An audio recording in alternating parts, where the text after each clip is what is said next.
नमस्कार, मैं हूं आपके साथ इंशा। नेशनल उर्दू 24 पे आप सभी का बहुत बहुत स्वागत है। इस वक्त की खबर देखिए मैनपुरी से अखिलेश यादव का बयान सामने आया। लोकसभा चुनाव 2024 में इंडिया गठबंधन को लेकर बोले अखिलेश, किसी के इमोशन का फायदा उठाकर किसी भी दल को ब्लैकमेल नहीं करना चाहिए और अभी समय भाजपा को हराने का है। अभी पार्टी बनाने का समय नहीं है, दल बनाने का समय नहीं है, पहले बीजेपी को रोक लो। हलाल प्रोडक्ट पर हो रही कार्यवाही को लेकर बोले अखिलेश यादव, भाजपा यही करती रहेगी। बीजेपी के तमाम लोग नॉनवेज खाते होंगे। मेरे फ्लैट के पास में बीजेपी के बड़े नेता थे, वह नॉनवेज खा रहे थे। उन्हें चिंता ही नहीं थी कि कैसा मीट है ये। 5 राज्यों में हुए विधानसभा चुनाव को लेकर बोले अखिलेश यादव, जिसकी सरकार बनेगी उसको बधाई दी जाएगी और हमें उम्मीद है कि समाजवादी पार्टी का परिणाम अच्छा होगा। पहले एक विधायक थे, हमें उम्मीद है कि एक विधायक से ज्यादा विधायक जीतेंगे। जिन क्षेत्र में हम गए हैं उन क्षेत्रों में समाजवादी पार्टी को पहले से अच्छा वोट मिलेगा। स्वामी प्रसाद मौर्य द्वारा सनातन धर्म को लेकर दिए जा रहे बयान पर बोले Akhilesh Yadav, fill in the blank होता है तो कहीं नेताओं को रखा जाता है, बीजेपी रखती है। मैनपुरी से डिंपल यादव को चुनाव लड़ाने को लेकर उनके सामने कंगना रनौत और हेमा मालिनी के चुनाव लड़ने को लेकर बोले अखिलेश यादव, अगर ऐसा हो जाए तो कितना अच्छा चुनाव होगा कि बीजेपी को वोट ढूंढने पड़ेंगे कि वोट कहाँ मिलेंगे, वहीं देखने वाले तो लोग आएंगे ना। जम्मू कश्मीर में जवानों के शहीद को लेकर बोले अखिलेश यादव, अगर जो शहीद हुए हैं और जिस तरह से कश्मीर और सीमा पर समय समय पर यह सूचना मिलती है कि फौज के और हमारे सेंट्रल फोर्सेस के लोगों को शहीद होना पड़ रहा है, सीमाएं सुरक्षित हों, ऐसी घटना ना हो दोबारा। लेकिन अगर हम आंकड़े देखें, जब से भारतीय जनता पार्टी की सरकार बनी है पिछले 10 साल में शहीदों की संख्या बढ़ी है।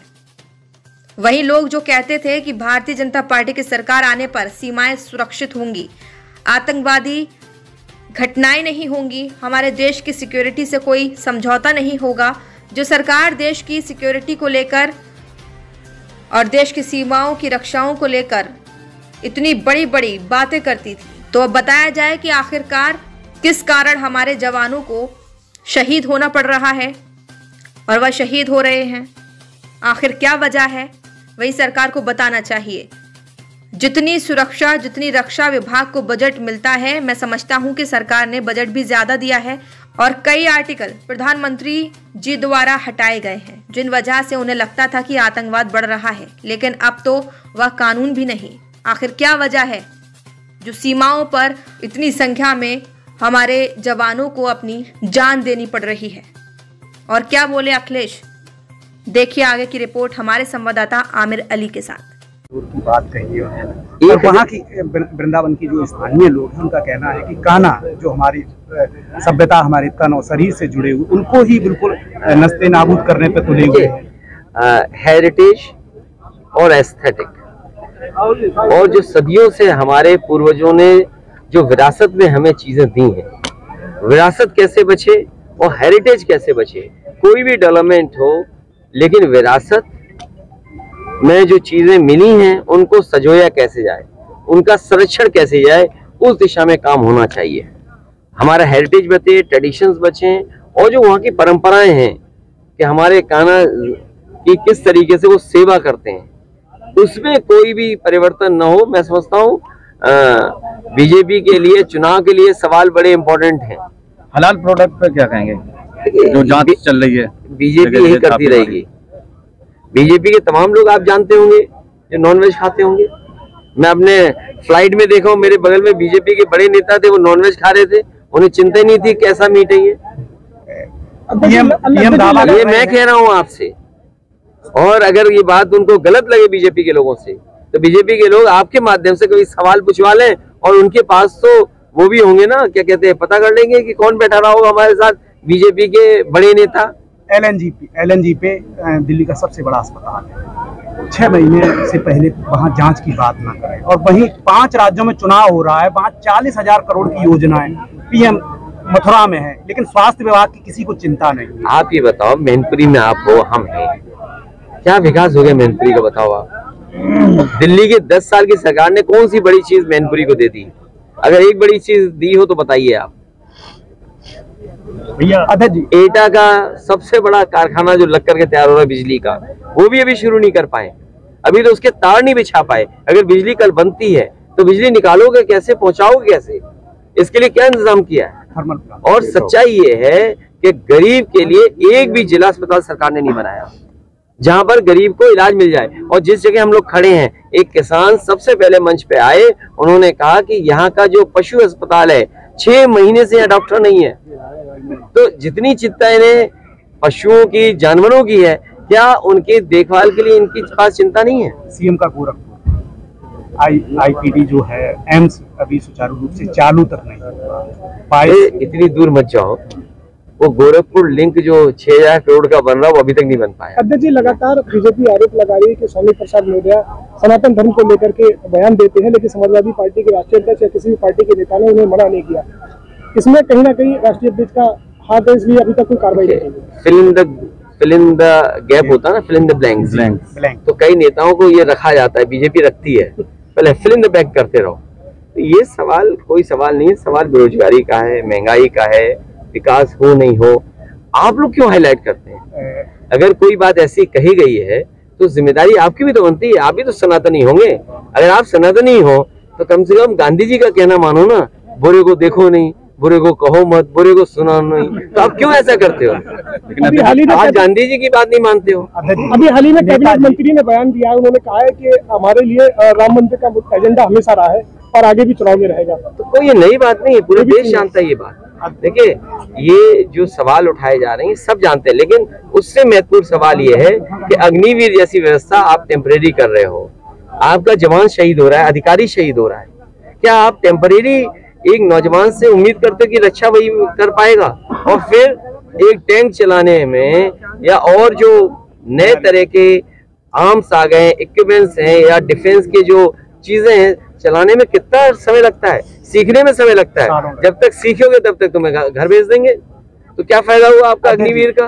टैंक चलाने में 10 साल लगते हैं टैंक चलाना, जब तक टैंक चलाना सीखोगे तब तक तुम अपनी बैलगाड़ी गांव में चला रहे होगे। एमपी में आपने कहा था एक चालू पार्टी है, वो बात खत्म हो गई, अब तो रिजल्ट का इंतजार करिए। लेकिन यूपी में किस तरीके से होगा? पूरा जीवन कांग्रेस से लड़ते रहे और आप लगातार इनसे जुड़े रहे, लेकिन दिल से जुड़े। इन्होंने हमेशा धोखे की पटकथा लिखी है और अभी लगातार समाजवादियों का पहला संकल्प ये है कि बीजेपी हटे। बीजेपी उत्तर प्रदेश से हटेगी तो देश से हटेगी। समाजवादियों का संकल्प है कि बीजेपी हटे, उत्तर प्रदेश से हटेगी तो देश से हटेगी। और मैंने कई बार ये कहा है कि 2014 में उत्तर प्रदेश से बीजेपी आई थी, 2024 में उत्तर प्रदेश से बीजेपी जाएगी।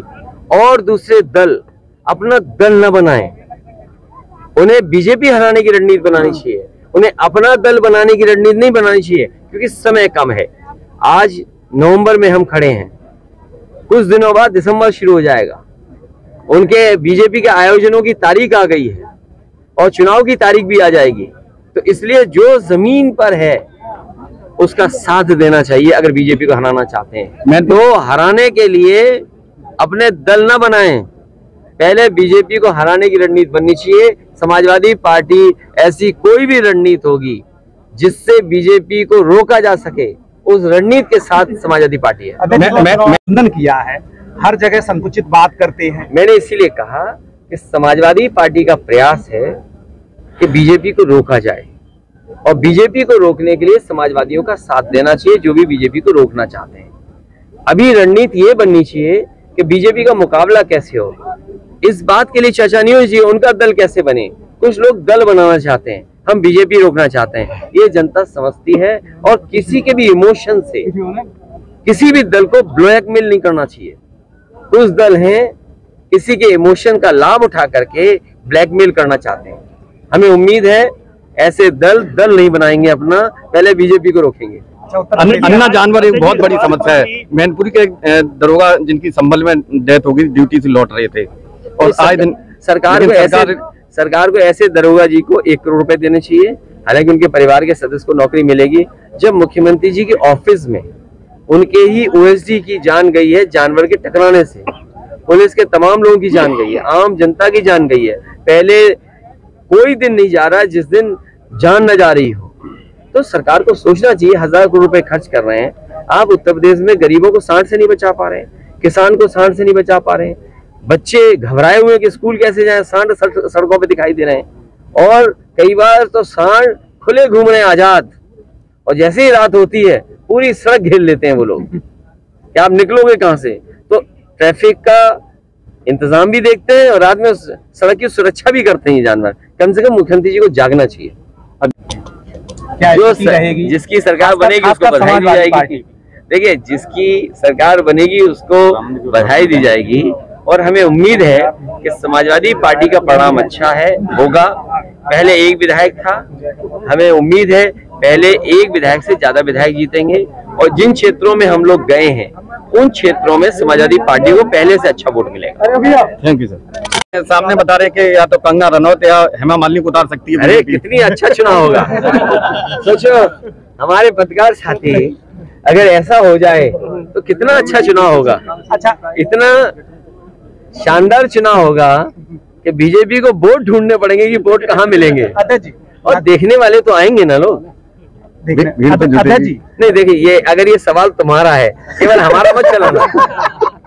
देखिए, ये पत्रकार साथी इतने समझदार हैं कि सवाल पूछ करके अपनी आवाज दबा देंगे, जो गलत आप कह दोगे वो चलेगा। तो मैं अपने पत्रकार साथी से कहूंगा, अगर ऐसा चुनाव होगा तो बड़ा शानदार और ऐतिहासिक चुनाव होगा। राष्ट्रीय अध्यक्ष जी, लगातार इस बहाने वो सैफई और इटावा का विकास देख लेंगे। राष्ट्रीय अध्यक्ष जी, आपका तो समाजवादियों का बहुत बड़ा दिन है। आप और नहीं आए, वो छुट्टी कर ली उन्होंने। अध्यक्ष जी, छुट्टी इसलिए कर ली कि उन्होंने ठेका बदल करके अपने ही किसी चेले को ठेका दे दिया, और ठेका पहले तो शाहपुर जी पालन जी से, देश की बड़ी कंपनी थी, उससे ठेका छीन कर किसी अपने चेले को दे दिया। अध्यक्ष जी, विधानसभा चुनाव में देखने को मिला कांग्रेस और समाजवादी पार्टी के बीच में रहा। 2024 में इंडिया गठबंधन बना रहेगा या किस तरह की राजनीति? मैंने आपसे कहा, किसी के इमोशन का फायदा लेकर के किसी दल को ब्लैकमेल नहीं करना चाहिए, और अभी समय बीजेपी को हराने का है।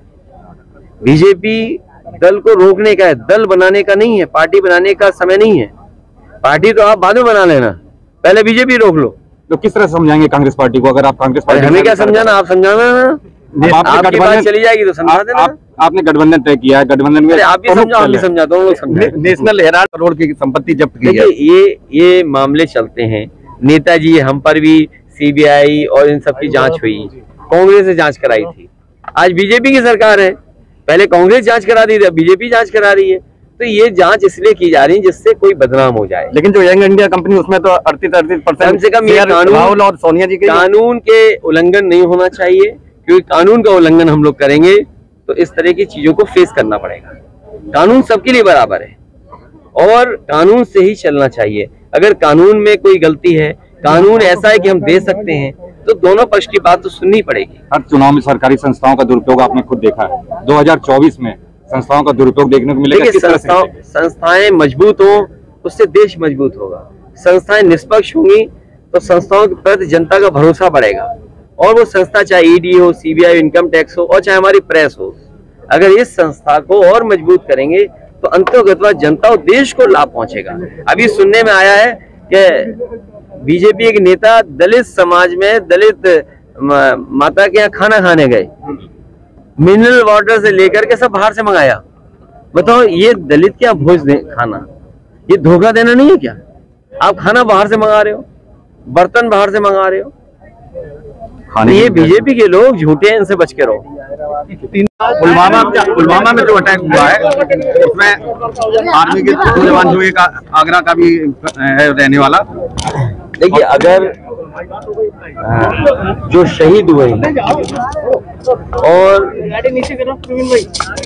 जिस तरह से कश्मीर और सीमा पर समय समय पर ये सूचना मिलती है कि फौज के और हमारे सेंट्रल फोर्सेस के लोगों को शहीद होना पड़ रहा है, सीमाएं सुरक्षित हों और ऐसी घटनाएं न हो दोबारा।